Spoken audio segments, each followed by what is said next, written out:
2019, Ferrari introduced the open-top version of the F8 Tributo and added the traditional Spider word after the F8 nameplate. The car retained most of the characteristics of its closed coupe sibling since it was developed in parallel with it.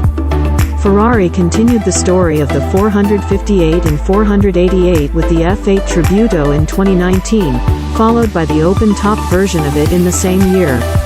While some considered that it was more of a heavily facelifted version of the 488, it was more like a new car on older but upgraded underpinnings. The Italian automaker already had all the ingredients to create the Spider version when it introduced the Tributo at the Geneva Motor Show, but made its customers wait a while since the closed-top model was the one that sparked the imagination of those who could race such a beautiful vehicle on a track, in friendly races. The Italian automaker chose to pen the vehicle inside its styling center, which Flavio Manzoni led it. At the front, the LED headlights had a boomerang shape underlined by daytime running lights. On the lower side of the front fascia, Ferrari installed a broad splitter flanked by two small air inlets that grabbed the air and cooled the front rotors. An extracting vent placed on the front lid helped the F8 Spider to stick to the ground and created downforce for the prancing horse supercar.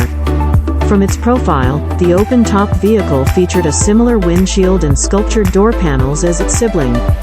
Ferrari opted for a retractable hard-top solution, and the roof could have been retracted in 14 seconds at a speed of up to 45 km per hour, 28 miles per hour. Behind the cabin, Ferrari installed two bulges behind the seats that also covered the safety arches. There was no sloped rear windscreen. Last but not least, at the back, the F8 Spider featured a wing on the engine cover and quad exhausts underneath the rear bumper, poking through the massive diffuser.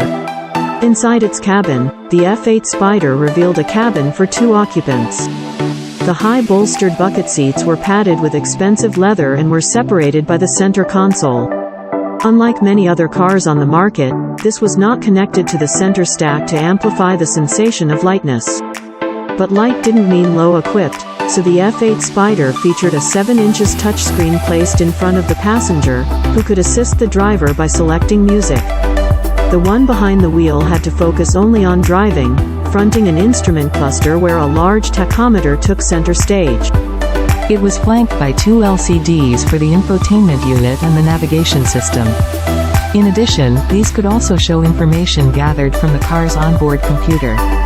The F8 Spider was lighter than the 488 Spider, and the Italian car manufacturer struggled to provide the best available solutions to lose pounds.